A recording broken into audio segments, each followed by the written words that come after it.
స్మృతిపురాణానాం ఆలయం కరుణాలయం నమామి భగవత్పాదశంకరం లోకశంకరం. దాదాపు 2000 సంవత్సరాల పూర్వం సామాన్య శకంలో ఆ రోజుల్లోపల బౌద్ధ మతం దాదాపు 1000 సంవత్సరాల నుంచి ఆధిపత్యంలో ఉండి సనాతన ధనము అట్టడున ఉండే రోజుల్లోపల ఆ పరమశివుడే సాక్షాత్తు వరప్రసాదిగా జన్మనిచ్చిన ఒక మహాపురుషుడే జగద్గురు ఆదిశంకరాచార్య. ఆయన కేరళ రాష్ట్రంలోని కలాడి అనే గ్రామం లోపల ఆర్యాంబ శివగురు అనే దంపతులకు జన్మించిన ఒక యుగ పురుషుడు. చిన్నతనంలోనే తండ్రి చనిపోయాడు. తల్లి యొక్క పాలన లోపల చిన్నతనంలో ఆధ్యాత్మిక చింతన, తార్కిక అంశాల్లో చాలా ఆయనకు ఇష్టంగా ఉండేది. తర్వాత ఆయనే 8వ వయస్సులోనే సన్యసించాలని అభిలాష ఉండి తల్లికి చెప్పాడు. తల్లి వారించింది. తర్వాత ఆయనే నదీ తీరానికి వెళ్ళి స్నానం చేయుచుండగా ఒక ముసలి కాళ్ళు పట్టుకొని, మీరు సన్యసిస్తేనే నేను వదిలిపెడతాను అని ఆ ముసలి అన్నది. నేను సన్యసిస్తాను, నన్ను వదిలిపెట్టమని ఆ ముసలిని కోరాడు. ఆ మాట ప్రకారం తల్లిగారికి ఆ విషయం చెప్పి, నేను సన్యసిస్తాను, మీరు ఎప్పుడు తలిస్తే అప్పుడు మీ ముందుకొచ్చి నేను ఉంటాను, మీకు అన్ని విధాల సేవలు చేస్తాను, చనిపోయిన తర్వాత కూడా మీ అంతిమ కార్యక్రమాన్ని కూడా చేస్తానని మాటిచ్చి తల్లి యొక్క ఆజ్ఞతో ఆయన సన్యసించాడు. 8వ ఏట దేశంలో అనేక ప్రాంతాలు పర్యటించాడు. గోవింద భగవత్పాదులను గురువుగా చేసుకొని అతని దగ్గర ఉపనిషత్తులు, వేదాలు, బ్రహ్మసూత్రాలు నేర్చుకున్నాడు.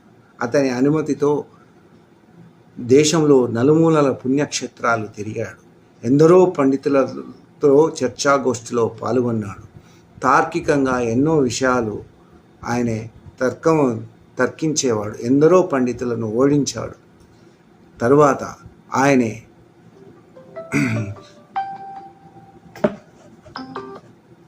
అతను ఆ ఉపనిషత్తులు, వేదాలు, బ్రహ్మసూత్రాలు, భగవద్గీత, లలితా సహస్రనామాలు, ఖడ్గమాల, విష్ణు సహస్రనామాలకు భాష్యాలు రచించాడు.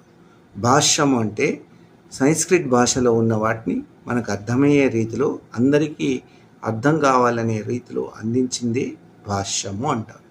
ఆ భాష్యాలను ఆ గ్రంథాలను చదివి ఇప్పుడు చాలామంది సనాతన ధర్మాన్ని ఇంకా ఎక్కువగా పాటించగలుగుతున్నారు.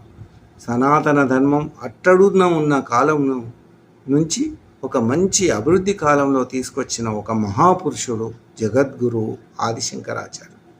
అంతేకాకుండా ఆయనే దేశంలో నలుమూలల 4 మఠాలు, శృంగేరి, పూరి, ద్వారక, జ్యోతిర్మఠాలను స్థాపించి ఆ మఠాల ద్వారా సనాతన ధర్మాన్ని ప్రచారం చేశాడు. మనం చూస్తున్నాం నేటికి ఆ మత గురువులు ఎంత నిష్టగా మన దేశం లోపల సనాతన ధర్మ ప్రచారాన్ని వాళ్ళు బోధిస్తున్నారు.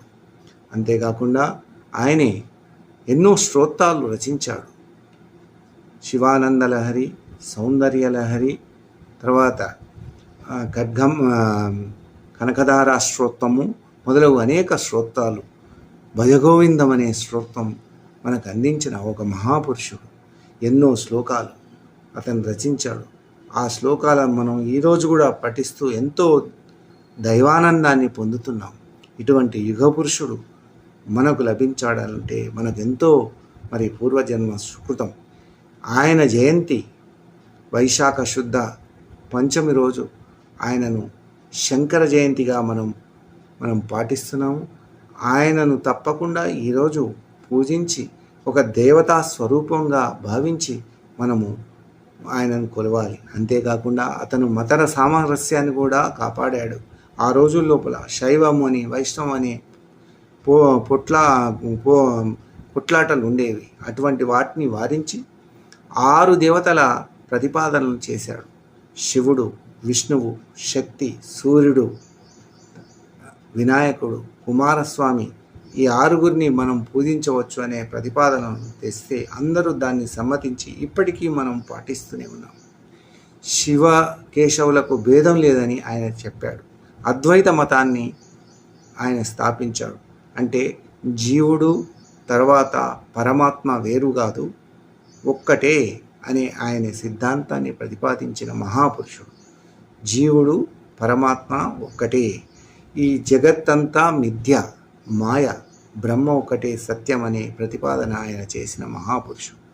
కాబట్టి ఈరోజు వైశాఖ శుద్ధ పంచమి రోజు ఆయనను మనం పూజించి తరించాలని కోరుకుంటూ సెలవు తీసుకుంటున్నాను. ధన్యవాదాలు.